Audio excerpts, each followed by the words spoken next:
पंजाबी में कहावत है, सास चंगी होवे या ते दीवार ते टंगी होवे। संगीता की शादी भी एक ऐसे ही घर में होती है जहां उसकी सास दीवार पर टंगी होती है। ससुर और पति शादी के पहले दिन उसे सास के फोटो के सामने ले जाते हैं, जहां ससुर जी कहते हैं, बेटा बेटा संगीता, ये तुम्हारी सास थी, बहुत नेक और भली, लेकिन थोड़ी गुस्सैल थी।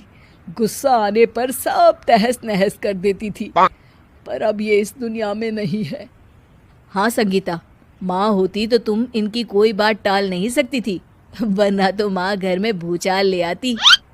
संगीता मन में खुश होती है कि अच्छा है कि ऐसी औरत अब इस घर में नहीं है, लेकिन दिखावे के लिए वो जैसे ही सास की फोटो के सामने हाथ जोड़कर खड़ी होती है, ये क्या? सास उसे देखकर मुस्कुराने लगी। संगीता आंखों को मलकर एक बार फिर से देखती है, लेकिन फिर सास के चेहरे का भाव, भंगिमा यानी एक्सप्रेशन बिल्कुल बदले होते हैं। वो अपने पति और ससुर को कहती है, माँ की तस्वीर तो स्माइल कर रही है। ना ना बेटी, ये कैसे संभव है? जरूर तुम्हें कोई गलती हुई होगी, ऐसा कैसे हो सकता है? लगता है तुम शादी की सारी फॉर्मेलिटी करते करते थक गई हो, तुम्हें आराम की जरूरत है संगीता। खैर, सारे संगीता की बात को इग्नोर कर कमरे में चले जाते हैं। वैसे सास की फोटो पर एक्सप्रेशन एक के बाद एक बदलते ही रहते हैं।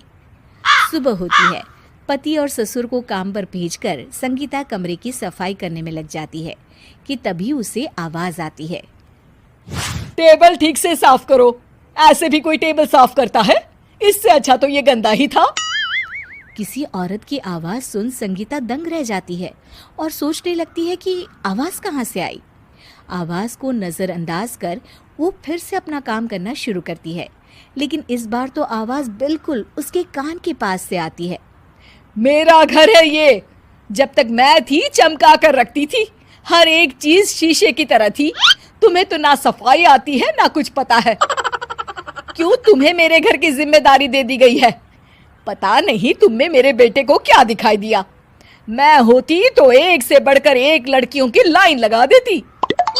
अब संगीता को समझने में देर नहीं लगी कि ये आवाज किसी और की नहीं बल्कि उसकी सास की है, जो दीवार पर टंगी है। वो उसके पास जाती है और कहती है, नमस्ते सासू माँ, मुझे तो कल ही लग रहा था कि दीवार में कुछ काला है। वो दीवार नहीं, दाल होती है पगली। सही पकड़े हैं सासू माँ। तो क्या हो गया आपको जो आप यहाँ भी चैन से नहीं बैठी हैं? सुना मैंने आपका व्यवहार काफी गुस्से वाला था। चुप रह तू, ज्यादा बकर बकर ना कर। घर का काम करना तो आता नहीं, आई है मुझसे बहस करने। हाँ देखिए सासू माँ, मैं आपसे साफ साफ कह देती हूँ, मुझसे पंगा लेने की कोशिश मत करिएगा। तभी पीछे से संगीता का पति आता है। अरे संगीता, किससे बात कर रही हो? कौन है वहाँ? संगीता की सास की फोटो फिर से पहले जैसी हो जाती है। आपकी माँ से कह रही थी कि मुझे काम करना आता। अरे संगीता, माना सास के ताने हर बहू को अच्छे लगते हैं, लेकिन यहाँ तो माँ है ही नहीं, तुम तो फोटो से ही। तुम भी लाजवाब हो संगीता। किसी को विश्वास नहीं होता कि संगीता अपनी मरी हुई सास की फोटो से बात करती है। वहीं आए दिन संगीता की सास संगीता को किसी न किसी बात पर आते जाते ताने देती। संगीता को भी अब सास के तानों और उनसे बात करने की आदत हो गई। वो कभी खानदान की कहानी तो कभी तीज त्योहार कैसे मनाए या किसी व्यंजन की रेसिपी सास से ही पूछती।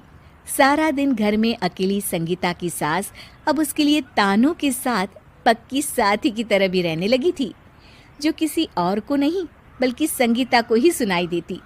तो देखा आपने, सास बहू का रिश्ता हर रिश्ते से ऊपर होता है, फिर चाहे वो खट्टा हो या मीठा।